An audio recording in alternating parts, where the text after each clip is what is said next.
We're live. We are back. The second episode now of the classic return of the Brockcast.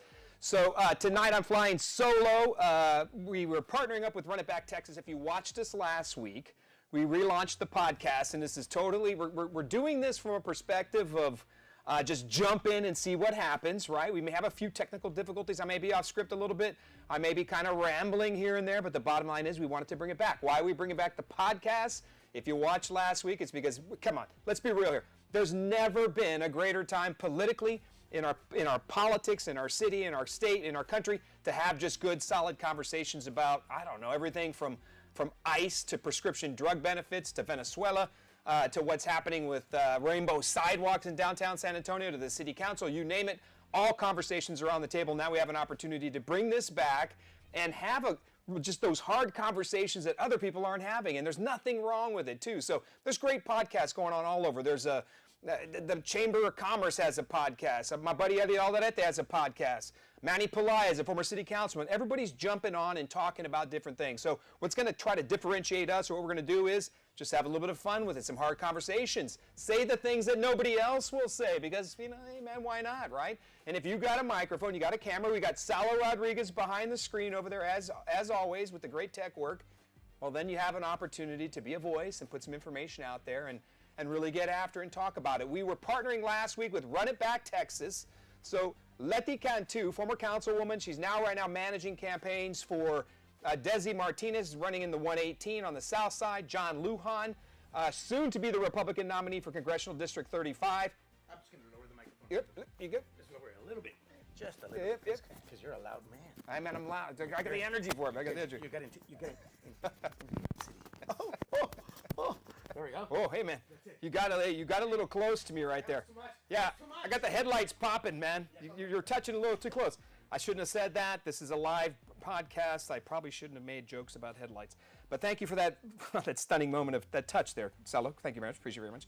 So again, where were we, Salo? Oh yeah. John Lujan, running soon to be the Republican nominee for Congressional District 35. Letty started a podcast called Run It Back Texas, and so we're partnering up with her as well. So she'll be back next week, and we'll have these conversations in tandem, right? So Run It Back Texas is going to talk about Southside issues, going to talk about campaigns, Desi Martinez, John Lujan. We're going to then partner up on the Brockcast and just talk about a little of everything that's happened across the city and the state and the country. And then together we're going to go forward and try to bring as much information to you as possible and all we can. So look, here's the bottom line about where we want to go. And tonight we got some pretty difficult or interesting topics, right? Because a lot has happened in this past week since the podcast when we started. So what we're going to do tonight is talk about ICE. We're going to talk about immigration a little bit. We're going to hop into what the city council is doing. And, you know, I was blessed to serve on the San Antonio City Council, had an opportunity to run for mayor. So I have this background, it's kind of this information flow about what happens at City Hall and how the machine really works, right? And your ability as a citizen to engage it and get the things done that you want. But what we have seen over the last few years is City Hall's off on its own, especially over the last 10 or 15 years. It's changed its ways. It's become highly progressive, right? Super liberal. And Republicans are out here trying to do their work to stay relevant, to stay engaged. We've got these elections coming up in March. We've got a general election coming up in November. And we've got a lot of issues that are just popping up. They're going to give us an opportunity to see where we stand. So I'm pretty straightforward about it. If you want to ever come on the show, you want to talk, you want to have a hard conversation, give me a call. If you can't show up here with Salo and I, we'll come to you. We'll come find you. So you tell us, you want to meet at a coffee shop, you want to sit down at a restaurant somewhere and talk about what matters most in this city, let us know. The number one thing we can do is get away from this mainstream media, right? The KSATs, the News 4s, you know, all these stations and the San Antonio Express News, and they're one-sided, right? Opportunity, right? They're for clickbait. They're talking about the things that are going to get them in a 30-minute segment the most views they possibly can. The Express News has clearly, over the years, been a Democrat rag for the city of San Antonio, right? It's given an opportunity for Democrats to utilize the paper, the print media in San Antonio, so that they can push their personal agenda. Some of that's actually changing a little bit over the last year, so we can always talk about that, but there's the real space for conversations becoming podcasts or showing up live and in person at different locations, homeowners association meetings, showing up downtown at city council meetings, walking your neighborhood, learning what your neighborhoods are, what your neighbors are up to, right? National nights out, all these things that we have to do to interact with each other. So plan on talking about them.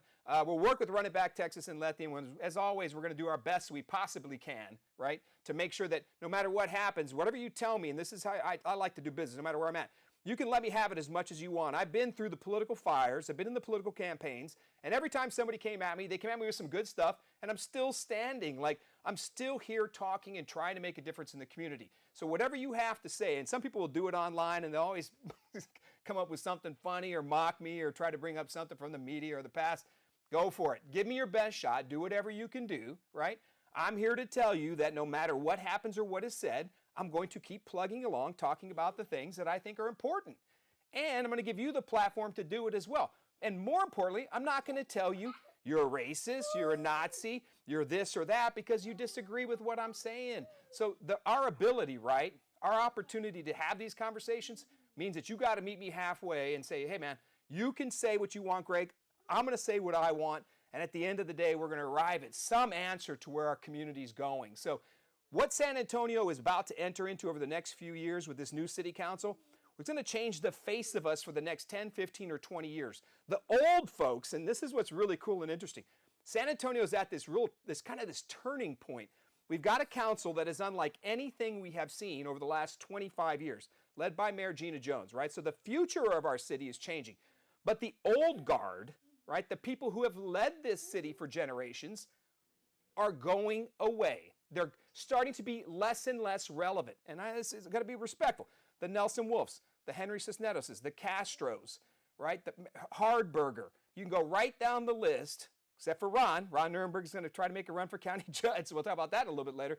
But all these old names, the Greehees, the McCombs, the money people, the chambers of commerce, they are less important than they have ever been in the history of our city. So what that has done is risen up these leaders now who really are just true believers, activists at their core, Democrat Socialists of America, progressives, right? The council is made up of people who are just more about the issue, the feeling, the emotion, than they are about the money or the public policy or the business community. So this is what's going to make it very interesting. And every week, it seems like we're going to have something fantastic to talk about because somebody's either going to do something incredibly brilliant or someone's going to do something incredibly stupid. And it's going to give us an opportunity to say that was not the right thing or that was a great thing, or give credit to where credit is due. For instance, I like to say that I was on board and on the same page with Mayor Jones, right, on Project Marvel, on the Spurs Arena. Now you can run along to the other side and say, hey, I'm not with this person when it comes to, let's say, ICE purchasing a building on the east side. So different issues allow us to say, you have an opportunity to be right or wrong, and I'm going to say what I think about you, and let's get rocking and rolling. So tonight's issues are going to be straightforward. We're going to hop in them. We're going to go through this pretty quick because we want to make sure, we end at a reasonable time. You get back to your family, you can crash. So let's get going. Let's talk first. Right off the bat here is ICE. So I've been posting over the last couple of days about ICE purchase. And of course, look, it's been all over the news, right? So ICE was rumored a couple of days ago to have bought a 600,000 plus square foot warehouse on the east side. Now, this was alleged to have been a detention center. And ICE was going to start routing families, children. It's this little pseudo San Antonio concentration camp was going to appear on the east side of San Antonio. Now, buyer be told, this wasn't the development the east side was asking for, right? They want homes, opportunities, jobs, that kind of stuff. I'm sure that the east side's not too thrilled about having an ICE detention center, migrant resource center, whatever you want to call it on the east side. But nonetheless, this is a federal entity, ICE, right, Immigration Control and Enforcement, coming in and purchasing land that now becomes federal property. So it broke yesterday that they did do it for about $60 million. And this is what was kind of funny to me. Can you put up image number one, Salo? So ICE buys this property on the east side. Well, that's number one. You know what? I'll roll with that one. That's the Migrant Resource Center. There's number 1 and 1A. So this is the Migrant Resource Center from San Pedro Road. Do you see a number 1 in there anywhere? So I'm going to draw a comparison here on this. So the east side comes up, ICE comes in, purchases this federal property. I mean, every Democrat elected official that you can name was out knocking on the news saying they cannot purchase this property. We have to stand up and stop the property owner, which is some group out of Virginia, the East Coast or something like that. I don't know where they're from. But the elected officials, right, the Democrats, are railing at the top of their lungs. It's humanly possible to say Barbara Griffin-Hawkins, Trey Martinez-Fisher, Mayor Jones, Marina Gavito, all of them out there just publishing statement after statement saying, we have to stop. Please do not sell this property or building to ICE. Well, as it turns out, they literally went ahead and sold it, right? So what I find super interesting is that nobody even listened to the city council. Nobody listened to these Democrats and elected officials holding rallies, trying to do all they can to stop the purchase of this building for ICE. So let's set the tone of what this really is. This has now been reported from ICE to be a processing center. Don't fall into this scoop that it's going to be this detention center. They're going to house children and criminals and all this other stuff over there. It is slated to be a processing center. This I can tell you, though. I guarantee you that the city of San Antonio, Mayor Jones was quoted in the paper saying this today, they're going to do all they can to slow down or stop this building from opening up for business. Now, put the property rights thing aside with the owner of the property themselves. So the warehouse is owned by a private company, private entity. There are privacy rights, there are property rights that give that property owner every right possible to sell to whoever they want. And congratulations and thank you, right? Here it is right there. ICE confirms purchase of detention center in San Antonio. It's not a detention center. It's slated to be a processing center.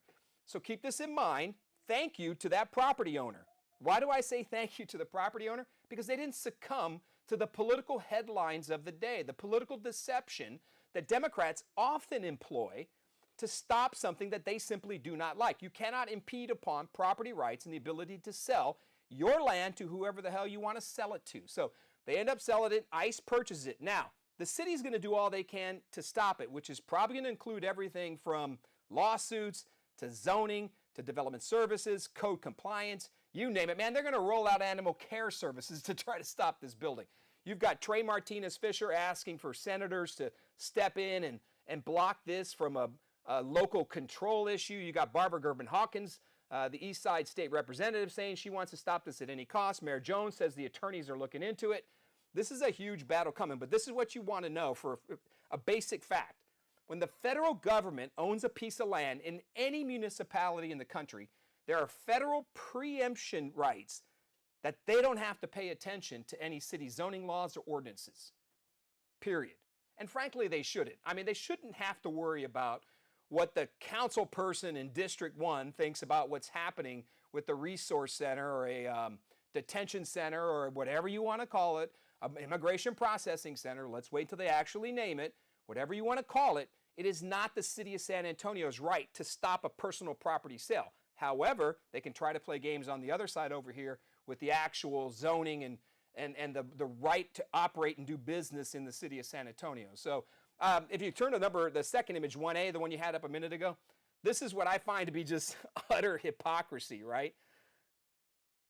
A couple of years ago, the city of San Antonio opened up a migrant resource center that processed through 600,000 migrants through San Pedro's MRC, the Migrant Resource Center. That's just a handful of what San Pedro looked like.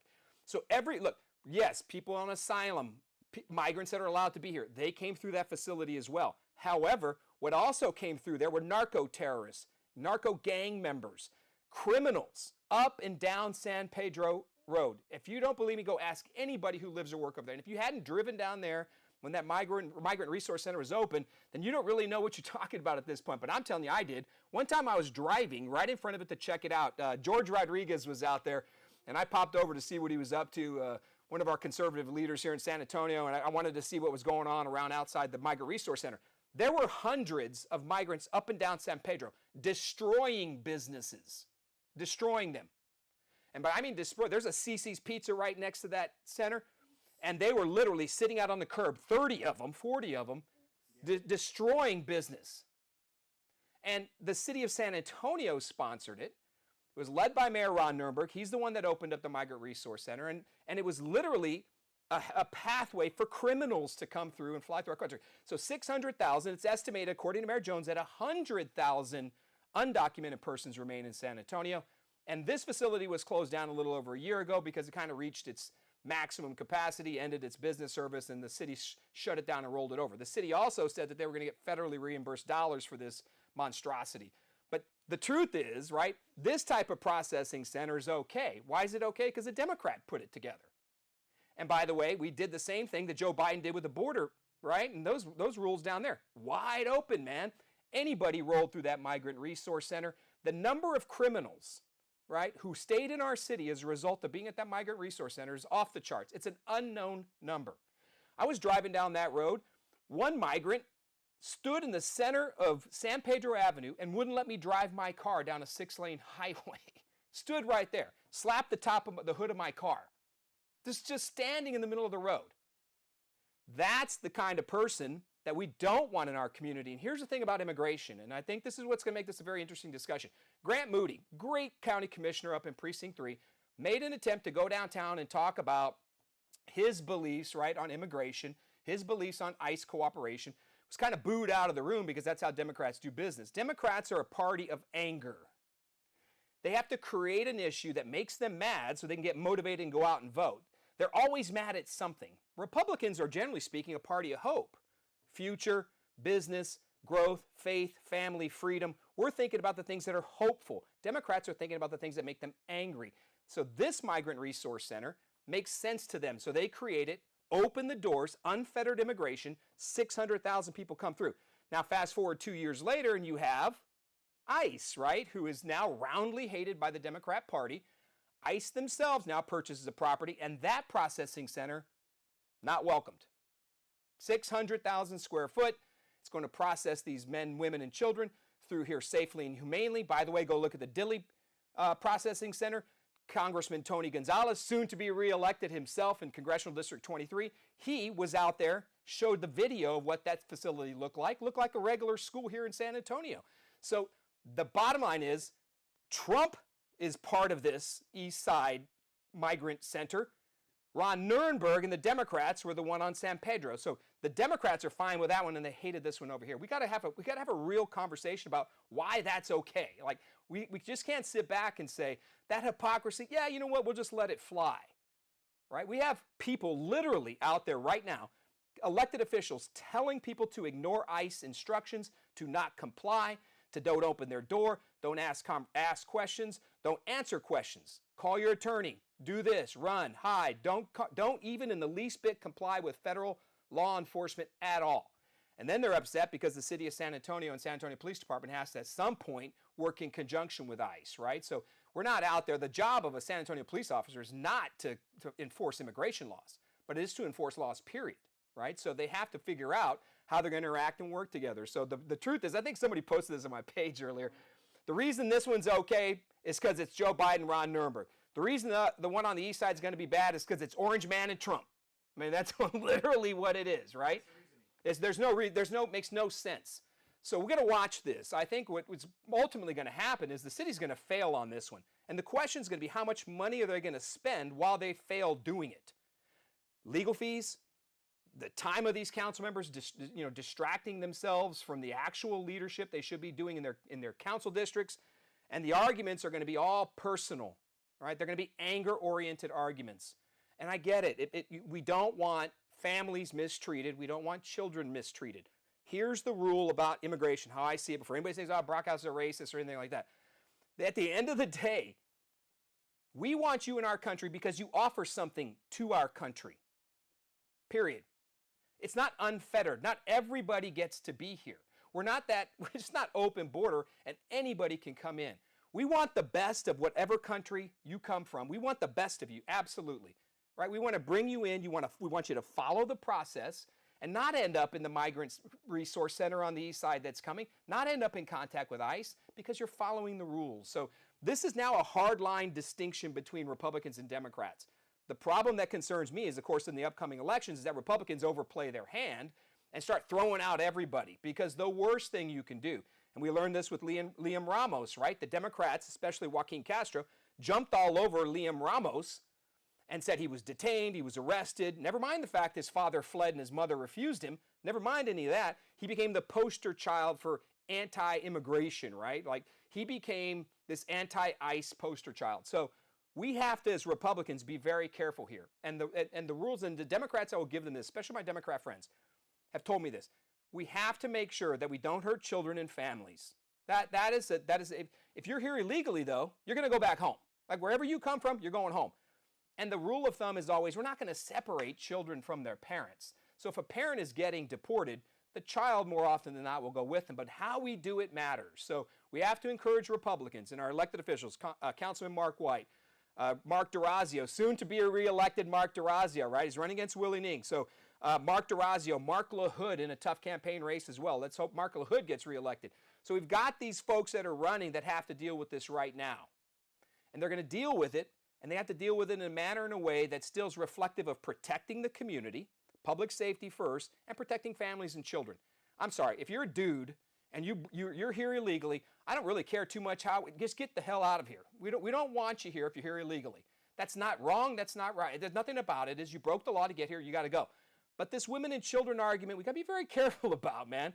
That's exactly what the Democrats want. They're going to latch on to something, and we just can't give it to them. So my hope is that the Republicans band together and we come up with some smart policy changes so we don't affect and hurt children and families. And if they're going to open up a resource center or in a processing center on the east side, let's make it clean. Let's make sure the families are protected. Let's make sure children are still in their educational process, right? They have schools and teachers.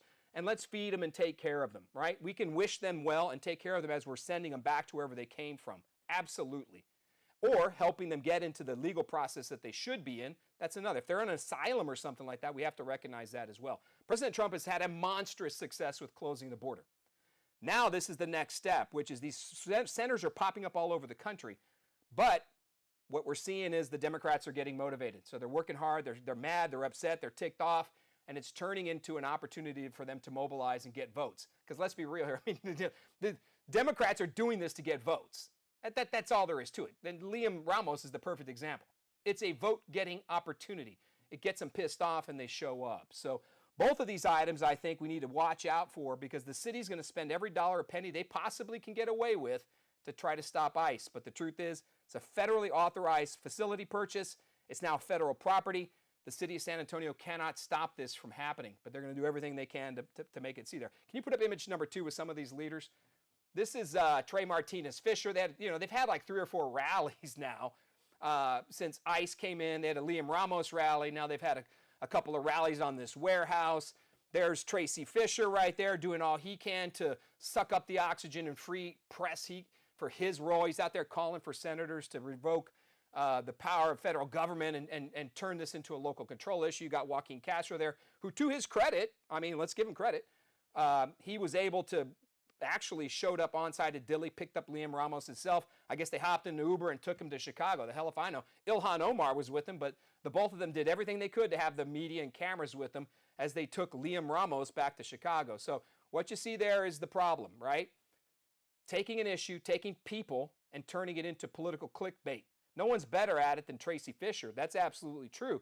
But the bottom line is this is not an issue about one person or anything like that. It's an issue about public safety, protecting our community, and ensuring, no matter what, that we are out there putting these people that are the criminals, first and foremost, out of here. And the Democrats are always going to get us on that subject and topic. So don't forget that. We have to make sure it's criminals first, then protect families. And we got to stand up to some of these people, right? Like Tracy Fisher, and Joaquin, and the mayor, and the city council. Not stand up to them in a rude or disrespectful way, but just say, hey, man, we don't see the world like that. Like, this is who we are. Put up number 3, right? Because this is the kind of thing they do. They come after everybody. I posted this the other day. Someone was spreading a rumor that Dan Buc-ee's had donated $1 million to ICE. ICE doesn't take donations. They're federally funded institutions. Yeah, I mean, yeah. Can you imagine, like, ICE is they're accepting donations to buy more beaver balls or beaver nuggets or whatever the hell they're purchasing? I have no idea. Nobody gave $1 million. ICE did not receive $1 million from Buc-ee's. But this, again, is another talking point, right? So they go after businesses and entities so that they can turn around and say, hey, you know what? Boy, Buc-ee's bad. Now we have to go after them. And Buc-ee's, there's Republicans that shop at Buc-ee's. We gotta band together and go after Buc-ee's. I'll tell you this right now. Good luck trying to stop that beaver from making the billions he already does. People care about Buc-ee's more than they do about anything else in the state when you're on the road. I'm sorry, if you've ever been in one, I don't know how that's humanly possible if you're a Texan, But if you've never been in one, walk into that thing. Everybody of every color from every destination in the globe is standing in a Buc-ee's, buying a Buc-ee's drink, eating some beaver nuggets, doing all they can to get beef jerky. The place is revered. But a Democrat, of course, out there spreading rumors, trying to find ways to piss people off, and they think that's the answer. They think it's the answer. We'll talk a little bit more about that in the elections here in a second. But if you could bring up number 4 and 5, we're going to talk just a little bit about. So again, that was Liam Ramos right there. So we already kind of rolled over that one. But he was not detained, right? So go to the next one, image number. There he goes right here. I wanted to show you this. So this, who knows if this is true or not, but I mean, it looks pretty real to me, right? But so it's Colorado. I did some research. This was was actually being passed around. I remain silent. No searches. I want my lawyer. I'm not going to talk to you. I'm not going to roll down my window. These are things that get people in trouble, not following lawful orders. What's the next image that you got up there? Number 5 or 6? We already jumped to that one. Okay, hold on a second. So this to wrap up before we pop into some of the city council stuff. We have to find out facts. So as we go along in this, couple things to watch on the ICE and the relationship with the city council, how they're trying to stop this warehouse purchase, this processing center. Is always remember this. The city does not have any preemption or control over the federal government, period. That's constitutionally guaranteed, and it's okay to say, right? If we can't disagree, fine, but I think we should be able to say, if you're not in this country legally, you need to go. You're not here. You should never jump over or jump out of line or jump in front of somebody who followed a legal process. So if you're here illegally, I don't care what you are, who you are, where you came from, please self-deport and return back home. Come back and start it the right way. Now, if you are here legally and you're in asylum and you're processing as you should, then please, Republicans, let's get right about how we treat those families and those people. Let's make sure that we identify them quickly and get them out of a system that could potentially see them deported. Nothing's worse than seeing a deportation of a person trying their damnedest to get through the system. So that's where this is going to end up. It's going to get uglier as we go along. You know, I thought, man, with all that stuff going on in Minnesota and everything else, we should have just walled that state off and given it away. Hey, Sally, you ever seen Escape from New York? You ever seen that movie? You ever seen Escape from New York? They literally wall off New York City and they turn it into its own little criminal haven and just let it go. So Minnesota was that, right? Tim Walz, Mayor Jacob Fry, all these other crazies up there. Ilhan Omar, the Somali daycare stuff, all that's up there and sitting around. And sometimes you just think you just want to cut Minnesota off and give it away. It can become the Canadian for all we care. But the fact is it's spilling out everywhere now, and it's invading San Antonio, has been for years, and how we handle it's going to make a lot of sense if we do it the right way. If we do it the wrong way, especially we don't message it and care, that's where Republicans get themselves into trouble. When we use language that doesn't show we care about people. But we have to care about our people first. Absolutely nothing wrong with America first. And that's a key designation, a key difference between what we're trying to do as Republicans and conservatives is put America first.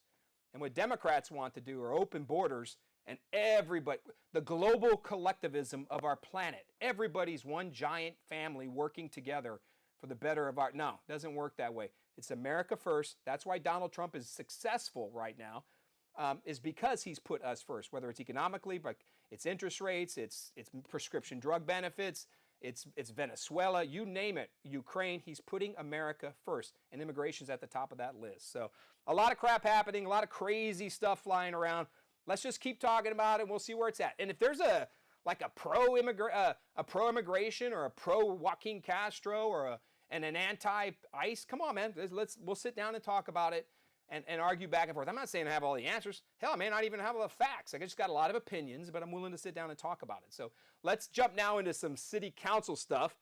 So yeah, now go back to the one you just had. So city council's on fire, man. There is not a moment that goes by that something is not exciting or happening at City Hall. It wasn't always that. Look, I thought when I was on the council, and I caught a lot of grief for saying the things that I thought about, or going out there and putting out press releases or standing on some conservative principles, whatever it was when I was on the council, there was a lot of antagonism and back and forth over the issues of the day. It is nothing like we're seeing right now at City Hall. Mayor Jones has come in, and now granted, we're almost, she came in June of last year, right? So we're rolling around in here into the second half of her first year, and things are just simply all over the place, right? So we've conquered multiple issues. She's won some, she's lost most, but there are a lot of things flying that are going to define the mayor's next couple of years, and a lot of them are staring us right down the face right now. But they don't get talked about because all we're talking about is Liam Ramos, detention centers, immigration, and ICE. But as all that other stuff is happening, basic policy and initiatives, ordinances, tax rate increases, all these things are occurring at City Hall. The business of the city doesn't stop because Donald Trump's pissing off the country on immigration. It doesn't stop because of Liam Ramos at the Dilley Center. It doesn't stop because of a purchase on the east side by ICE. Oh, no. Things are still happening at City Hall. So I'm going to run through a few things that I want you to just keep on your top of mind because it's going to affect you. And the hypocrisy really knows no bounds. I will give the city council this level of consistency, and that's that they're all over the place. There are 11 members of that body, and this is how it works at City Hall. For those of you that don't know, we are a council manager form of government. The city manager runs the establishment. The council's kind of like a board of directors, right? They're sitting up there, all 11 of them. All 11 have an equal vote, right? The mayor is no more a vote than anybody else. There are 10 council districts. The mayor's elected across the entire city. Where the mayor has the power is the power of the pulpit, right? Because he or she is the mayor and can drive the agenda. And that key point right there gets to select what gets heard or not, what ends up on an agenda. So the power of the agenda and the power of the position allow the mayor to make changes across our community or city or lead us to whatever goal he or she wants. Now, we've been struggling with that, and what we see is the city council doesn't work well together, but there are different factions that rise on different issues. This one, I want you to keep an eye out on. So, city council, SAWS leaders spar over proposed water rate hikes. SAWS is, once again, if there is any animals in this city that need to be reined in, it's two entities. Well, actually, it's three. SAWS, CPS Energy, and VIA. And if I were to rank them, I put VIA at the top of the list of entities that need to be gutted. Absolutely gutted, audited, and broke down to its bare basic minimum. Then you could put SAWS at number 2, actually like number 1A. SAWS is out of control, always has been. And now we have in third place, of course, CPS Energy, which has over the years turned itself into more of a well-organized machine. But nonetheless, all three of these entities, two of them are municipally owned, SAWS and CPS Energy, and of course VIA is its own transportation entity. SAWS came around and said they need to do $3.2 billion of capital projects over the next 5 years. $3.2 billion. There's something I need you to think about as you're looking and listening to all these billions and millions and all this money flying around. The city will come at you, the leadership, the business community, and they'll take everything in chunks. All of it in chunks. Project Marvel, okay, that's $2 billion for the Spurs Arena. And then another $2 billion for stupid land bridges and boutique hotels and all this other crap downtown. $2 billion there, so that's $4 billion total. A bond for $1.2 billion. SAWS for $3.2 billion.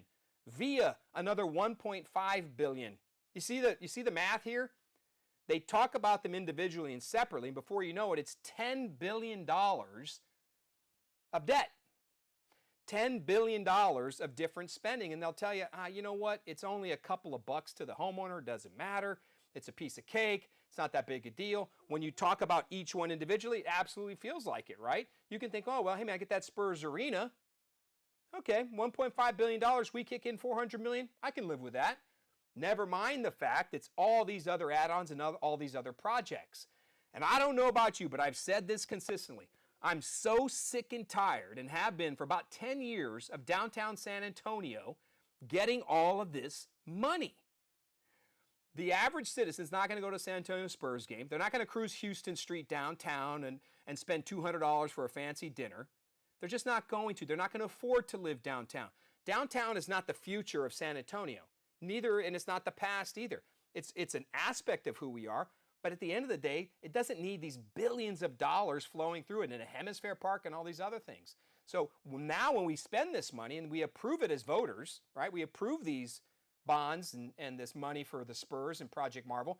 Then guess what? Here comes SAWS saying $3.2 billion. Can you bring up that next graphic, Salo? The one that says SAWS Inc. This is the proposed rate increases, man. They want to raise your rates by 33% and by the year 2029. Now, again, the business leader, the downtown professional, the city council member is going to say, well, it's only $5 more a month to the average bill from 28 to 29. That's not a lot of money. All of this crap adds up, man. So these proposed rate increases are going to increase your bill 33%. SAWS says they have $3 billion in all this maintenance that needs to happen. All of it, just to bring the system up to par so we don't have catastrophic failure on our water. So that apparently this has been brewing for a while, but kept quiet during the Spurs campaign. Kept quiet as we vote for a bond. It's kept quiet as we spend money on all this other stuff, like the county, right, spending $1 million to help defend illegal immigrants in our community. All this money's flying around, and these elected officials act like it's their personal checkbook, and it's just really, it's not. So no matter where the money's coming from, it's coming from your bottom line. Your taxes, your money are going to fund stuff like this. So pay attention on this SAWS proposed rate increase. It's huge because on top of the SAWS, can you bring up the ones on VIA? Image number 7. So rapid transit, there's another one too for 7A as well when you see it. So VIA, right, as we all know this, VIA starting these green line, and leave my buddy Rick right there. You got to leave him up there for a second. I love Rick Galvan. I'll tell you why, even though I disagree with Rick. So VIA has come around. If you notice, VIA, the city of San Antonio gives VIA $10 million a year. They are starting this green line from San Pedro right up around the airport all the way down to the south side around the Missions. That's about a $450 million project. VIA is spending, remember, I don't know, they spent $30 million on that goofy transit hub out there off of 281. They're spending hundreds of millions of dollars with zero oversight, right? And they're not meeting the goals apparently because here's what I'm going to tell you why they're not meeting the goals. Because the number one goal apparently now of city council members is free bus fares. So what is going on here, right? We want to expand public transportation. We give VIA hundreds of millions of dollars. The federal government gives them hundreds of millions of dollars. But the council leadership now is saying, hold on a second here. We need to offer free bus fare to citizens. Now, you all know where this is coming from. If you hadn't seen the juice for this, Zohran Mamdani out of New York City goes up there and wins the mayor's race, defeats a weak Mario Cuomo, and he's coming in with all of these progressive, Democrat, socialist, nightmare policies, right? And one of them was free bus fare. So the question we have to watch as we're looking at this, right, we have to ask ourselves, man, why are we giving free bus fare when we're spending hundreds of millions of dollars to expand public transportation? People have to pay for their bus fares so that bus revenue pays off the debt in these bonds. If we start giving away bus fares, if we start just flat out free rides for people, it is going to cause problems. Now, I'm not saying that a disabled veteran or an 80-year-old senior, we shouldn't be thoughtful about making sure they can afford public transportation. But the problem is, how are we repaying stuff? Why are we giving away free bus fares when we're charging hundreds of millions of dollars to the taxpayer? Look, I've ridden VIA. It's a quality service, but it's just not utilized in San Antonio. It'll never be as successful as they claim. This green line, it's going to be a total failure at the end of the day. But what VIA is doing, right, is trying to expand a use and a service that nobody wants. San Antonio and Texas are drivers, right? If you can have a car, you're going to take a car. If there's any remote possibility for you to have a car or get a ride in a car, you're going to do it. You're not going to hop on the VIA bus if you have any chance whatsoever to ride anything else. But giving free bus fares is something we just need to watch. Now, Rick Galvan won my old seat in District 6. He's a progressive man. I mean, this young man is, I think, 24 years old and worked his butt off and won a council seat, and he earned his job. I actually speak with him frequently. He's comes from a good family, a good heart. He ran a neighborhood association. The kid knows his business, so he's earned the seat and the job. But this is an issue where we have to, okay, he's one signature away from a discussion by the city council for free bus fares. So what happens with this is a council member can come in and do a memo, right, and get peers, colleagues to sign off on this memo so that it can become a discussion point on the city council. It's a signature memo that you usually need about 5 signatures. If you can get 4 peers to jump on board with you, you can create a council resolution, right? A city council request form, whatever you want to call it. A CCR is what it is, council consideration, so that you can turn around and have a discussion. So Rick's pretty close to getting, I guess, one more signature for this discussion of free bus fare. I'm looking forward to that one. Not in the context of what Rick's trying to do. Got to give the kid credit. The young man is going after it, right? He's following his principles. I cannot fault that for any way, shape, or form. If he wins it on the votes. Good for him. But what the concern is VIA. VIA is a waste. I'm telling you, they're full of it. They're chock full of waste. They're chock full of fraud, waste, and abuse. So we got to break in there and figure out where that money is going. I think they should undergo a full audit. SAWS, CPS Energy, and VIA, full audits across the board. No more rate hikes. No more money to any of these organizations until we find out exactly what kind of property they're sitting on. A lot of them have a ton of real estate that can be sold and liquidated to pay back some of this debt and to build some of these functions out. You want to fund bus fares, Rick? Go after selling via property. Liquidate that, get rid of that ridiculous 281 monstrosity out there, that transportation hub. Stop them from wasting money on other crap, and sure, give away a few bus rides. But this shouldn't cost anything to the taxpayer whatsoever. But VIA needs to be audited. CPS Energy and SAWS, we need to cease their rate hikes all at once and get into every one of these bottom lines and find out what these organizations are really doing. So my hit list of that, the top of that is VIA. And this proposal for free bus fare is going to open up that conversation. It's going to give us an opportunity to say, VIA, open your books. Like, can you afford free bus fare? What are you doing with the hundreds of millions of dollars you have received? Why do you expand and people still don't use your service? Is bus transportation really the future of people getting around in San Antonio? Some things to think about. Rick's opportunity is going to get us there. If you can bring up number 8, then I'll leave you on this one with the City Hall stuff. And then we're about close to talking some politics. This one is going to be an interesting one too. So, VIA, right? Money, free bus fare, free. SAWS, a rate increase at 33% over 5 years. Project Marvel and that $2 billion joke. A downtown baseball stadium. $2 more billion for ridiculous improvements downtown that none of us are going to benefit from. All of this is lining up, right? So we're at $8-9 billion worth of debt. By the way, a bond is upcoming. In 2027, the city has an opportunity to come around and create a bond. Another bond package. These happen every 5 years. And they fund everything from parks, infrastructure, drainage. The community gets to vote on them. They're wildly successful. They pass 70-30 every time they come up because they have a lot of community-driven projects. And there is a pretty good community input process on the bond program. But we're coming up to one in 2027. And then comes this story a couple of weeks ago that some of you may have missed.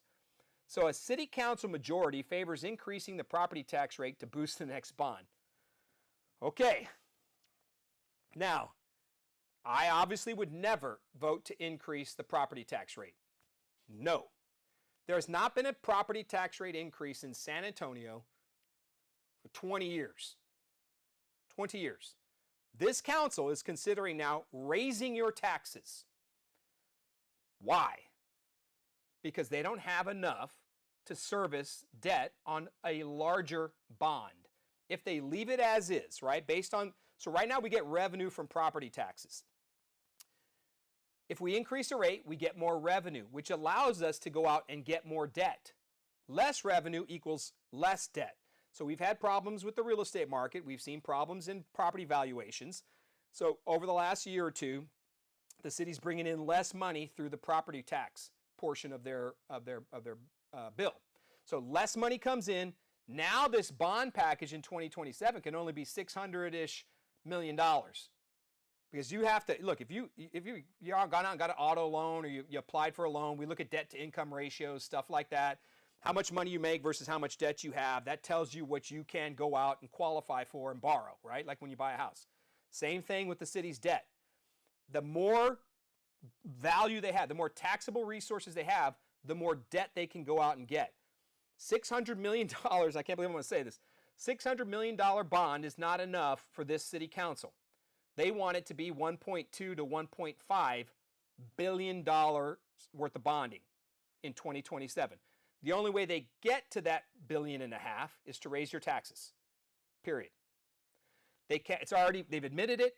They don't have enough money. The city manager says, hey, if we keep it as is, it's $600 million. If we raise the rates, it's going to go to $1.5 billion. So now you add up all of these things. All of these values are now stacking on top of the homeowner. And at city council, it's easy, sure, to sit down there and deal with one individually. This over here, SAWS over here, CPS Energy, VIA, Green Line, you name it. But as a whole is what we need to look at this. If they raise your taxes, right, this is the single, I got to give it, Clayton Perry and I started this dropping the property tax rate about 2016, 2017, right in there. Became a huge topic of conversation that we cut the property tax rate. Clayton carried that forward, ended up getting the property tax rate cut, and it continued to get cut year over year. So it was really a good thing. And if you're a property owner, yeah, you're not going to see massive savings on a month-to-month basis. It's only a few bucks. But at some point, if you go on a diet, right? Let's be honest here. If you go on a diet at some point, you have to cut off the cheeseburgers, man.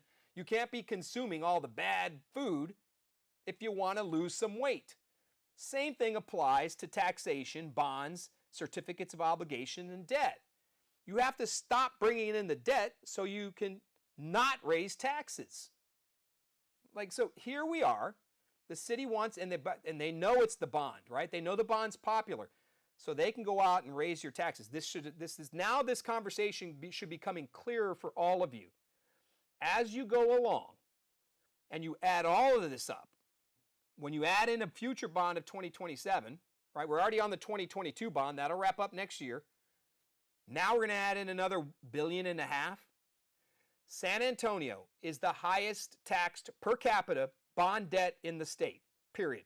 We're the worst. We carry more debt per person than any other municipality in the state of Texas.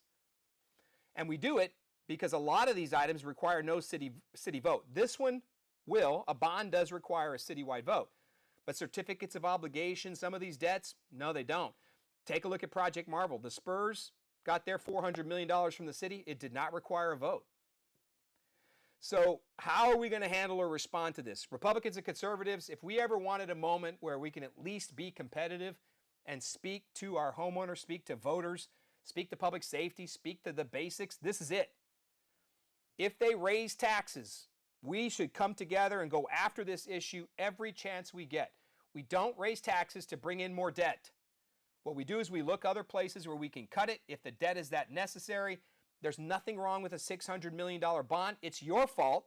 You gave the money to the Spurs. Gina Jones is out there the other day. Mayor Jones is out there complaining about Michael Dell and his $6 billion he gave to the Trump accounts and got publicized all over the place. And she made a comment that how could he give $6 billion? Oh, well, because we gave the money for the Spurs to have a new arena. Yes, I guess in a roundabout sort of way that argument makes sense, but it's the same principle now. If we don't give that money to the Spurs, then we don't have to have a $600 million bond. We can have a $1 billion bond. You follow me there? We gave $485 million to the Spurs. Now we can't afford the bond they want. This is the hypocrisy. This is the breakdown. This is where they get you. That city council voted to give the Spurs $485 million. Now they're saying they're going to raise your taxes because they need to have a larger bond because we can't afford it in its current state. Well, if you didn't give the Spurs that money, we could afford it. Ain't got nothing to do with Michael Dell or Trump accounts or whatever. Got to give the mayor credit. She was on the right side of that issue and tried to slow it down. But for every council member that voted for the Spurs to receive $500 million, I certainly hope you're not going to be out there advocating for a property tax increase. Because if you'd have kept that money, we wouldn't need it. The Spurs, their ownership sits on $250 billion. And we're sitting here worrying about $400 to $600 million that we can't afford, so we're going to raise your taxes. This is the issue we want. This is the conversation we want. The sooner we get into this one, the better it is for local elections. And speaking of local elections, Sal, bring up some of these. I got image number 9 on there. So some interesting stuff popped up. I want to make sure everybody's kind of in the loop about what's happening election-wise. So we're getting pretty close to the March 3rd primary. Mark Teixeira. All right, so Mark Teixeira is over in Congressional District 21. Chip Roy's old seat. Chip Roy vacated to run for the Attorney General. There was 15 people in that race. I don't know. There's a ton of people in there. From a local perspective, we've got folks like Weston Martinez, Kyle Sinclair, Trey Trainers, an outside entity from Bexar County. He's running. Jason Cahill out of Bernie. Mark Teixeira out of the northern part of the district closer to Austin. All these names are into Congressional District 21. It is a hardcore Republican seat. Whoever wins the primary is going to win the general election. Teixeira came out with President Trump, his endorsement yesterday. This is huge. This is huge. And Kyle Sinclair's a friend of mine, Weston Martinez. I know these people running for office.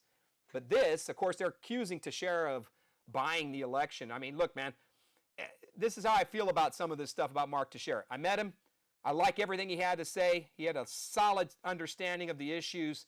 And that's what translated to an endorsement for President Trump and Governor Abbott. I don't give a shit what he batted in playing for the New York Yankees. Whatever he played in Major League Baseball, I don't care. That's irrelevant, does nothing for me when I look at his skill set, who he is as a person to run for office. I can only vouch for my limited experience with him. Sharp, man. He's a nice guy. He comes from a good family, and he cares. And this is the truth about anybody who says, oh, he's trying to buy this election. Number one, he's Trump and Abbott endorsed. That tells me he's a Republican. He's ready to rock and roll, and he's ready to lead. And the president and our governor see that. So our top two leading Republicans are telling us this is the guy they want. Secondarily, if any of those other candidates, and due respect to them, any of the other ones running against Mark Teixeira, had the money to self-fund and pay for their own campaign, they do it. The people complaining about somebody trying to buy the seat are the people who can't buy the seat because they don't have the resources to run their own campaign. I don't mean that disrespectfully. I ran against people. I lost a race. The guy spent $2 million against me. I had $400,000. If I'd have had his $2 million, I'd have spent it. If I'd have got that money donations, I'd have done it. So just be thinking about this. Anybody who runs around, a lot of deception right now going on in inter-party warfare with Republicans. This is one of those seats. I don't live in the 21, so I just met the man, Mark Teixeira, and I thought he solid, did well at a debate. Kyle Sinclair's got a lot going for him too, former vice chair of the party. Weston Martinez is out there hustling all over the countryside. Jason Cahill, retired military. Trey Trainer worked for President Trump. Michael Wheeler out there, former Kendall County Republican chair. Good names. It's a deep bench. End of the day, money. This is Teixeira's seat to lose. Teixeira's in the runoff no matter what. So it's a matter of who's going to make it in it. It's most likely one of those Trainer, Wheeler, Sinclair. Those names are most likely to get in the runoff with Mark Teixeira. So it's a great race. Congratulations on the Trump and Abbott endorsement. And Trump has come across the board and is endorsing everybody at this point. So he's making some tough calls, and he's putting his finger on the scale, and he did it in 21. And again, it's not because his batting average was whatever. I don't even know it was 300. But at the end of the day, he looks right for the job, and Abbott as well turned around and said yes. So interesting one on that one. Keep an eye out what's going on, and I've got a few of them down here. So we have a problem, right, at Republicans, and I kind of posted about this and discussed it, and it's one of the last things I want to talk about, and it's the fact that we lost a seat up in Tarrant County. The Democrats flipped a historically Republican state Senate seat. And it's kind of opened some eyes across the entire community. So if you could bring up number 10 there, I got that game on image. So this union leader, Democrat, went up there, ran in a special election for the state Senate, and he beat a Republican activist by 14 points in a deep red state Senate seat in Tarrant County.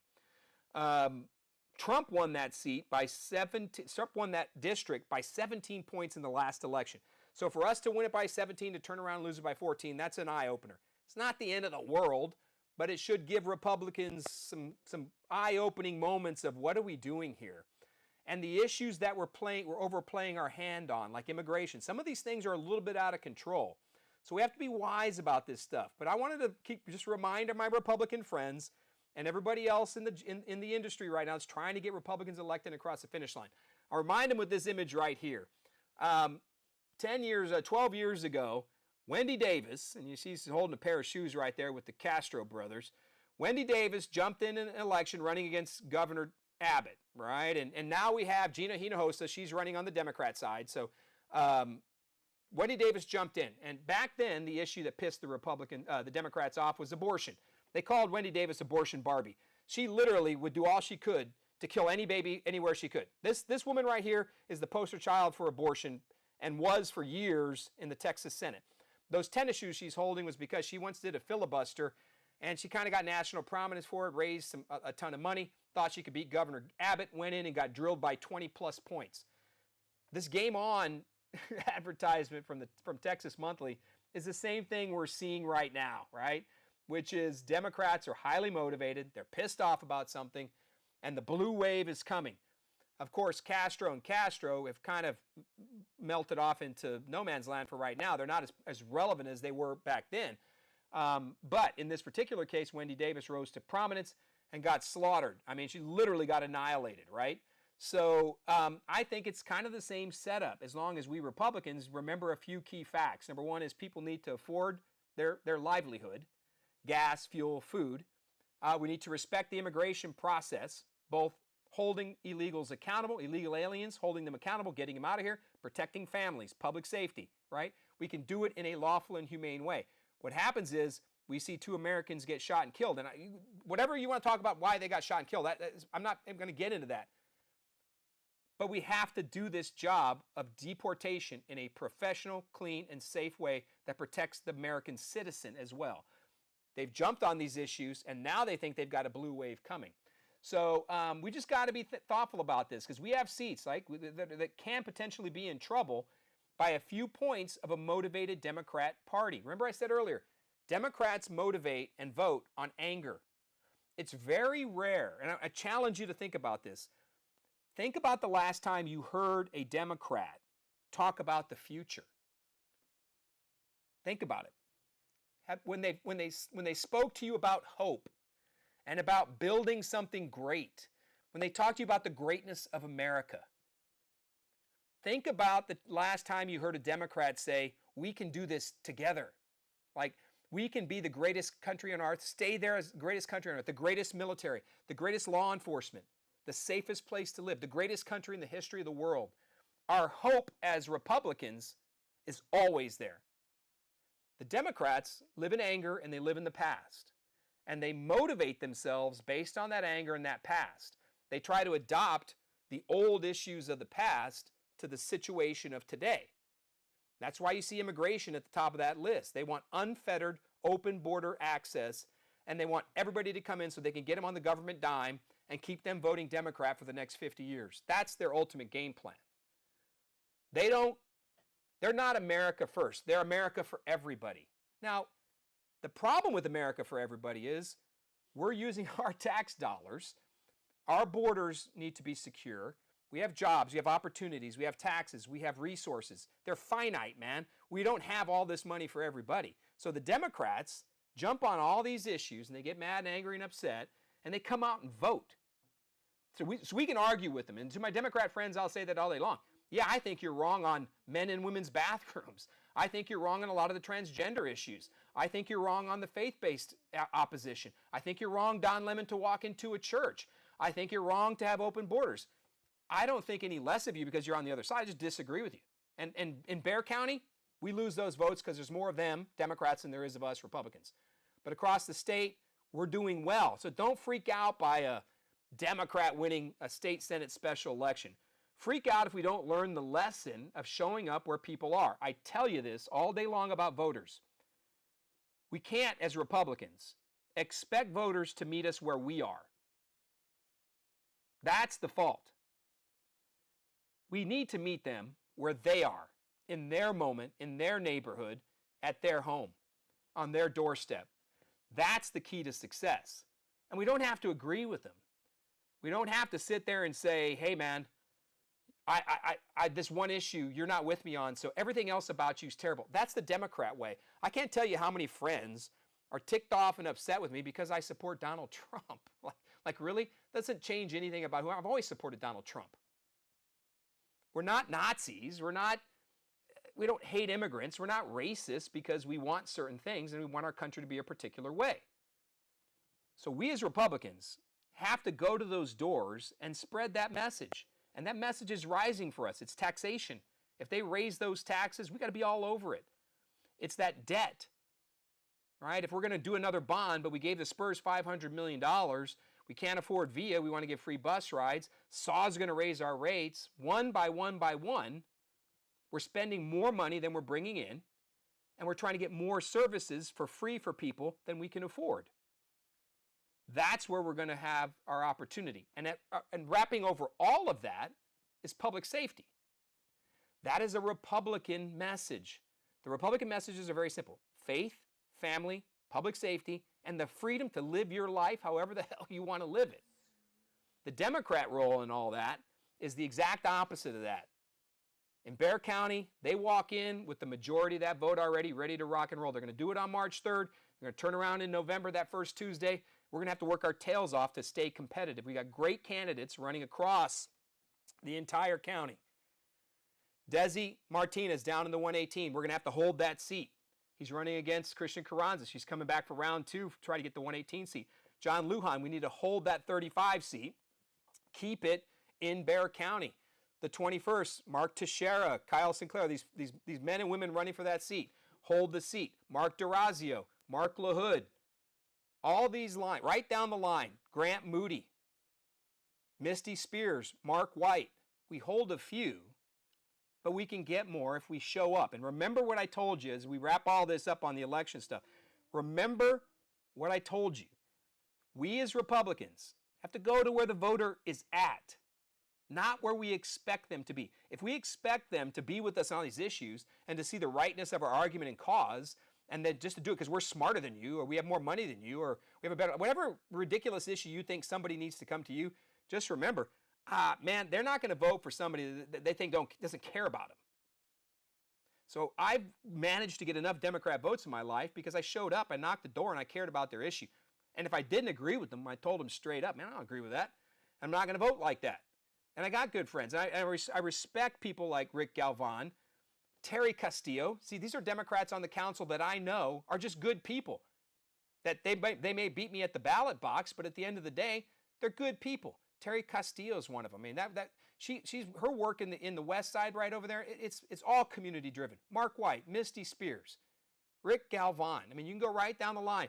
These are people that we gotta work with, but we also gotta argue with and try to find a better path forward on a lot of these things. But keep an eye on all that, Republicans. We cannot fall to this mentality that, look, we'll show them their path, and they'll see how it is to make money and live in a 3,000 square foot house and live up off Stone Oak, and I'm never going to venture out to the South Side. I'm not going to go down to Southwest Military. I'm not going to go knock doors on Hackberry or Porter. No, get out of that, man. If we're going to win, we got to go to where they're at. And it's going to be uncomfortable. Be prepared to be chased by a few stray dogs. I'm telling you right now, man, I've been chased by more dogs in certain neighborhoods that I care to remember. I've been bit on the leg, but I showed up and I kept going. But these people, right, that we're trying to earn the votes from, they just don't believe in us, and because they don't know us, and they're historically been voting Democrat because that's what they don't know any better. That's just what they've been told. That's what their grandparents did. They walk in as John Kennedy on the wall, Henry B. Gonzalez, the Virgin Mary. They're almost all like this.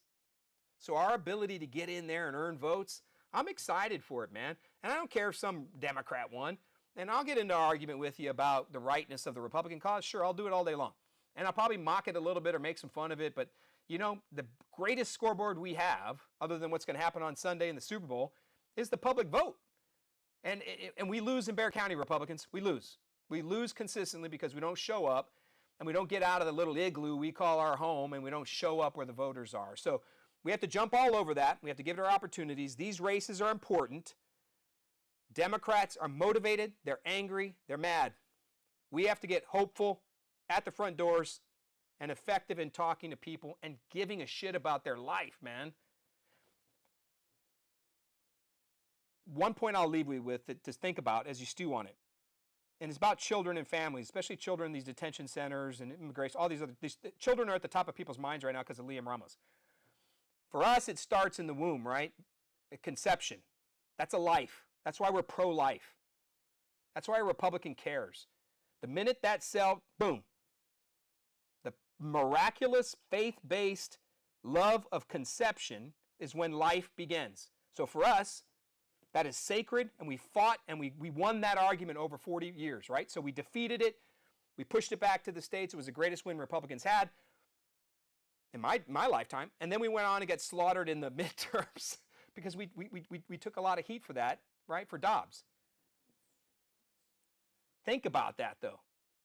We cared so much about life in the womb, but then when the baby's born, we care less about it at that point. It becomes more about government taxation, funding, and other stuff.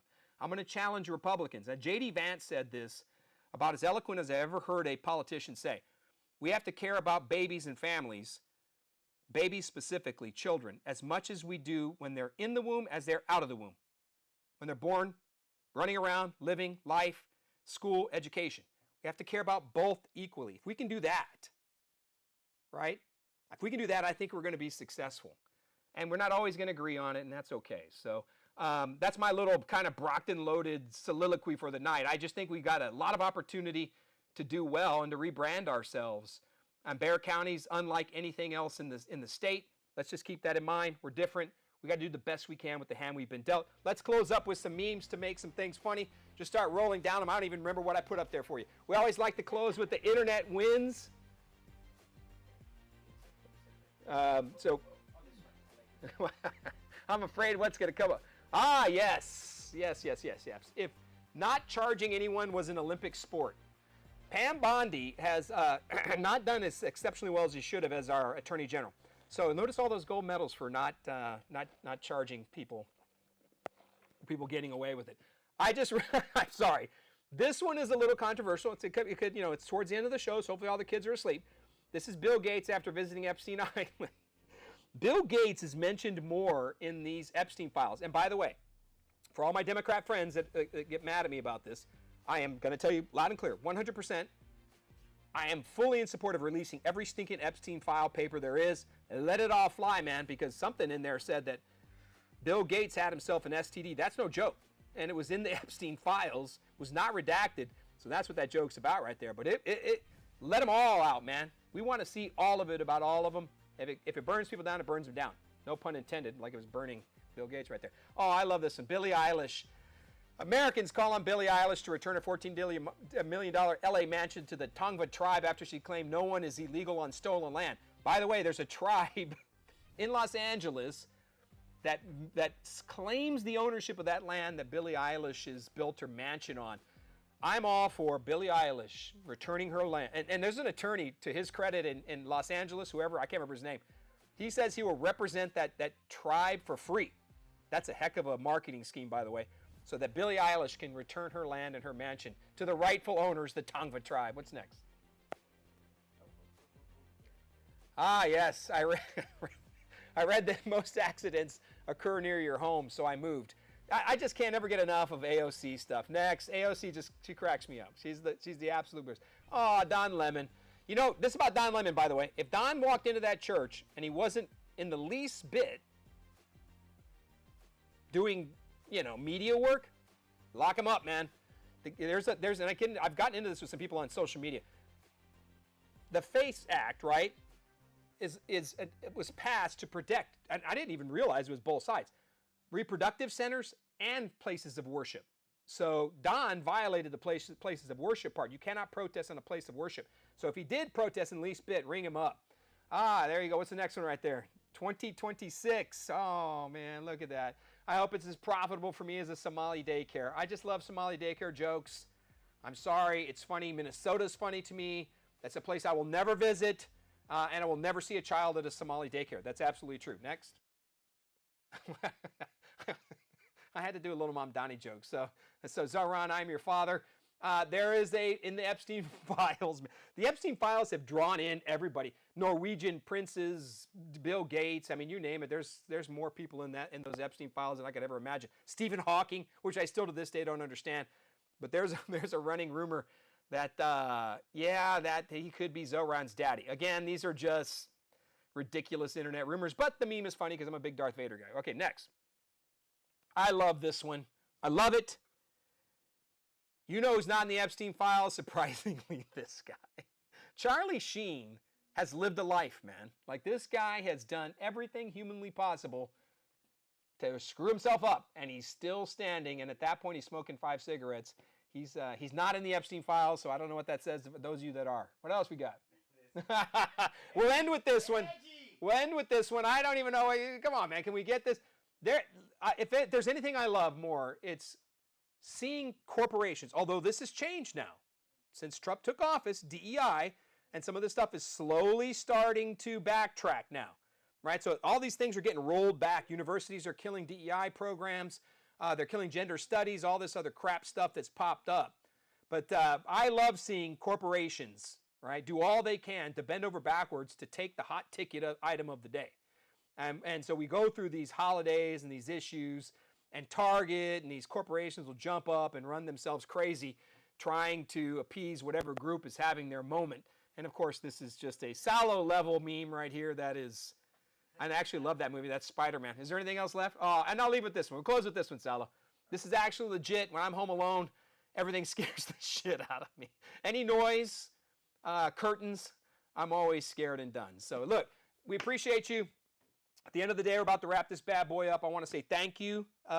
We're just kind of getting back in the groove. We're not 100% up to speed on what we're trying to be. We've got to build this up. So you can go to a link in the comment section, follow the YouTube page, share this, tag friends and family. We'll just continue to build this back up. At one point, we were a year and a half into this, and we were crushing it, man. We had a lot of people following, and we had a lot going on. But there's so many more issues now that we can talk about, so much more that just needs to be said. And I would encourage you that no matter what, it's okay to not believe what I believe, and it's okay that I don't believe you. And if you got a problem with that, well, then I'm not for you. But I'm not going to stop saying what I'm going to say, and you can call me any name in the book. Trust me, they've done enough to me and come at me with everything humanly possible. And I keep showing up, man, because I care. And I think there's something to people who show up, people who don't stop. I don't care if you're on the exact opposite. Like, if I can be friends with Rick Galvan, we believe different worlds. My buddy Rick Trevino, he's exactly on the opposite side of a lot of what I believe. But I sat down, had a lunch with him, and we do always catch up, and we love each other. There's nothing wrong with being at odds on the issue. At the end of the day, we're all here for the same purpose. We want our lives and our family and our children to have a little bit better than us. The only way we get there is to argue it, discuss it, vote it, and move on, and keep plugging away. So we'll be back once a week. Letty will be back next week. We'll do another podcast. We'll get Run It Back Texas going again, and we'll have some more updates as we inch closer to the start of early vote, which is in mid-February. Election Day is March 3rd. These are great times to live in San Antonio. Like I said, Democrats always angry at the world, always living in the past. Republicans, we are the hope. We're the future of what we can be. Keep talking about the future, opportunity, hope, and what we can do for every citizen. Show up, Republicans. Knock those doors, be present, and earn that vote. Thank you for all you do, Salo. Appreciate you. And as always, the Brockcast is at 8:45 out.